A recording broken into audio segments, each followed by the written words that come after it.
فيه كلام خطير بيتحدث عن الاستقامة. ربنا بيقول ايه؟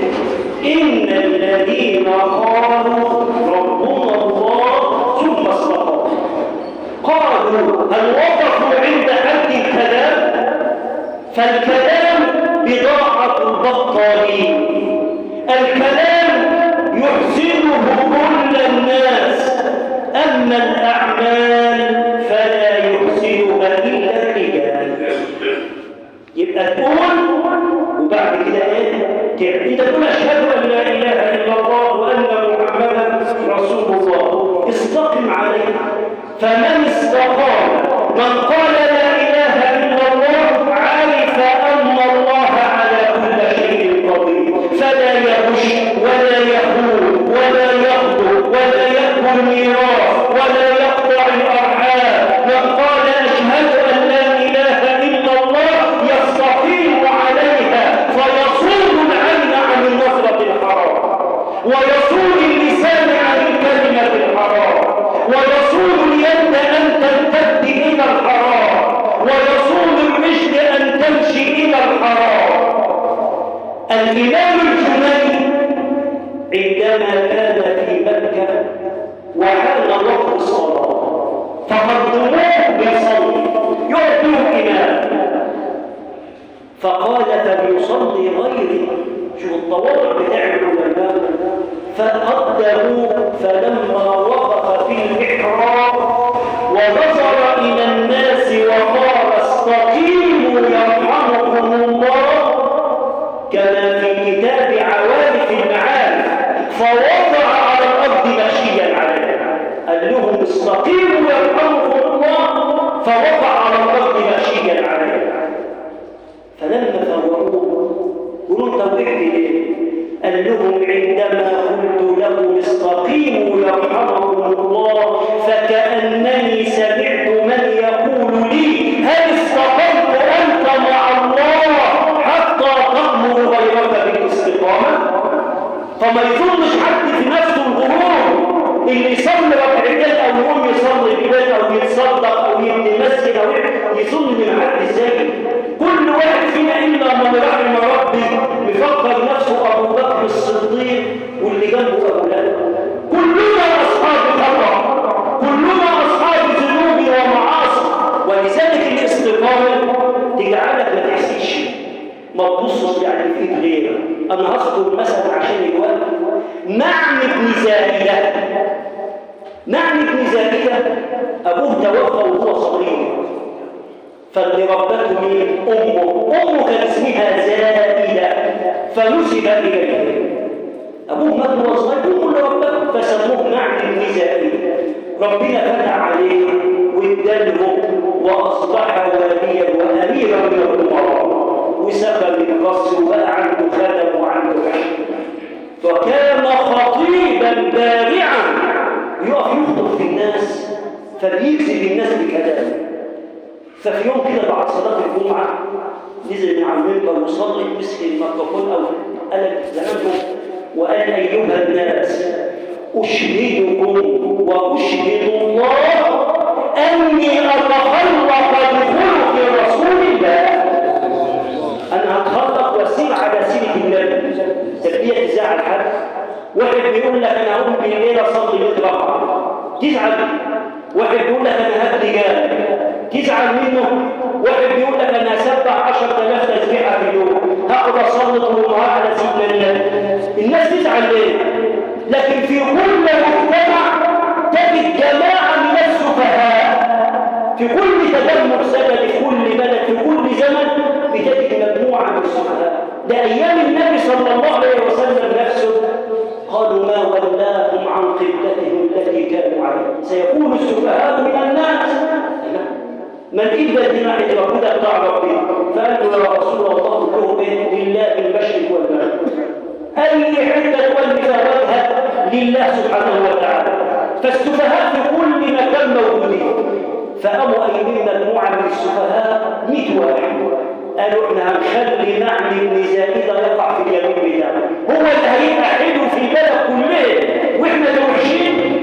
شوفوا الحسد وشوفوا الحقد. طب ما انتوا بتقولوا لا اله الا الله، استقيموا عليها.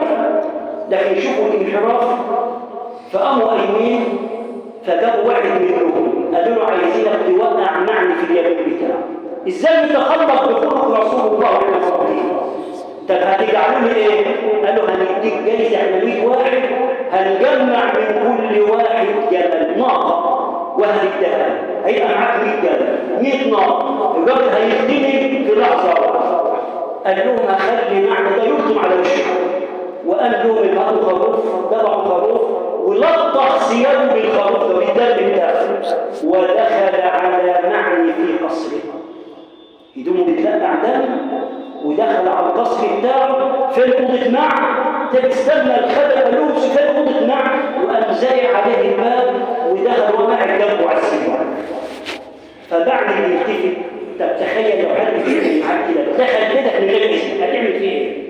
فنظر اليه معني وابتسم، فقال له ايه بقى الرجل السفيه؟ قال له أتذكر إذ لحافة جلد شاه وإذ نعلاك من جلد البعير؟ قول فاكر أصلا أنت كانت بدك حاجة، أنت كانت صفتك ونعتك. فقال له الحمد لله هذا بفضل الله. فقال له إيه؟ فسبحان من أسكنك قصرا وعلمك الجلوس على السرير. قال له هذا بفضل الله لا بفضلي ولا بفضل ولا تديني، ده ربنا الإدان. قال له فلست مسلما ما عشت ابدا على معنى بتسليم الامين. مش هديك تحيه الامراء ولا انا معترف بيك اصلا امين، بيحتقر منه وبيستقل منه. قال له السلام سنه، فان اتيت به فلك الاجر وان لم تات به فشانك. فيقول له ايه؟ امير يستقل به ويحتقر ويشتمهم، امير ياكل الفالوس سرا ويطعم ضيفه خبز الشعير. يعني يقول له انت راجل بخيل، امير بخيل، الضيف اللي بيجيلك بتاكله من اقل الطعام وانت عايش في نعيم. قال له المال مالنا والطعام طعامنا، نطعم من يشاء ونمنع من نشاء. قال له سأرحل عن بلاد أنت فيها وإن دار الزمان على الفقير. يعني أنا مش هسألك في بلد، مش معترف بيك أمين، مش هسكن في البلد اللي أنت فيه، حتى لو هروح بلد تانية واشحر فيها. سأرحل عن بلاد أنت فيها وإن دار الزمان على الفقير. قال له إن جلست فعلى الرأس وإن سافرت فمصحوبا بالسلام. شوفوا الحلم بتاع الرب. طب اللي فات ده كله هتقول سهل، شوفوا اللي جاي كله ايه. قال له فأذن لي يا ابن ناقصة. يم اسمها ايه؟ اسمها زائدة. الواحد لو ممكن يشيل من ابوها يتعمل، يعني مين حد امه؟ قال له ايه؟ فقل لي يا ابن ناقصة بمال فإني قد عزمت على المسيح. هات لي مال عايز اسيب البلد وامشي. فنادى معنى على ابنه يا عبد الله، قال له اديله 1000 دينار.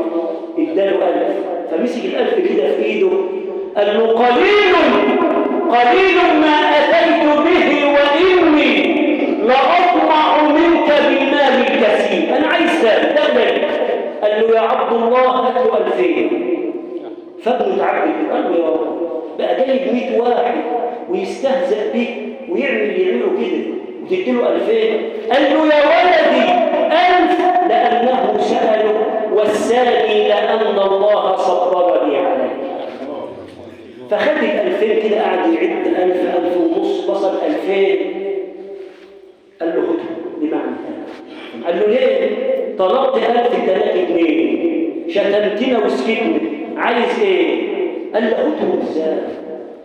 سألت الله أن يبقيك زخرا. بقى الاستقامة لما نعمل استقام وقابل السيئة بالحسنة.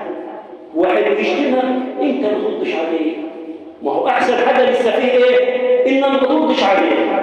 ربنا يقول فلا نقيم لهم يوم القيامه وزنا الظالمين، لان انت لما تعمل له وزن بتعمل من قيمته اصلا. فقال له سالت الله ان يبقيك زخرا فما لك في البريه من نظير. قل له دعوت الله إن هو يطول في عمره، أنت مالكش نسيب. ثم قال له كلمة بقى شاهد إنه هو إيه على الاستقامة. قال له إيه؟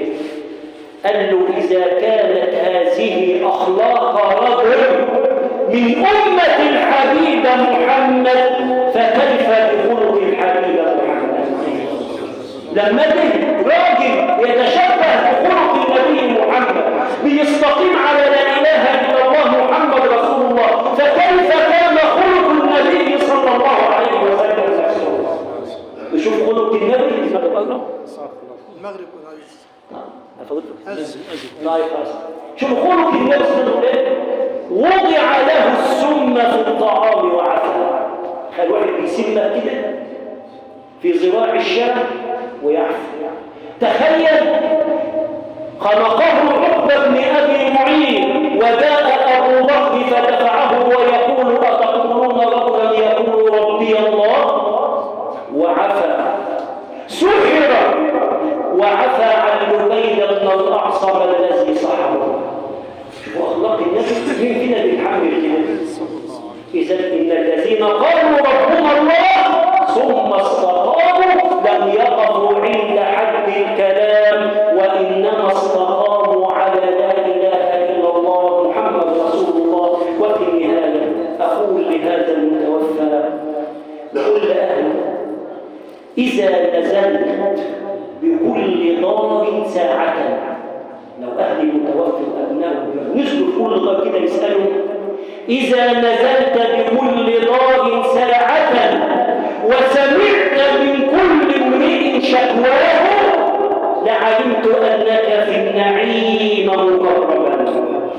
فاحمد كريما لا إله سواه. ليس لنا إلا أن نقول إنا لله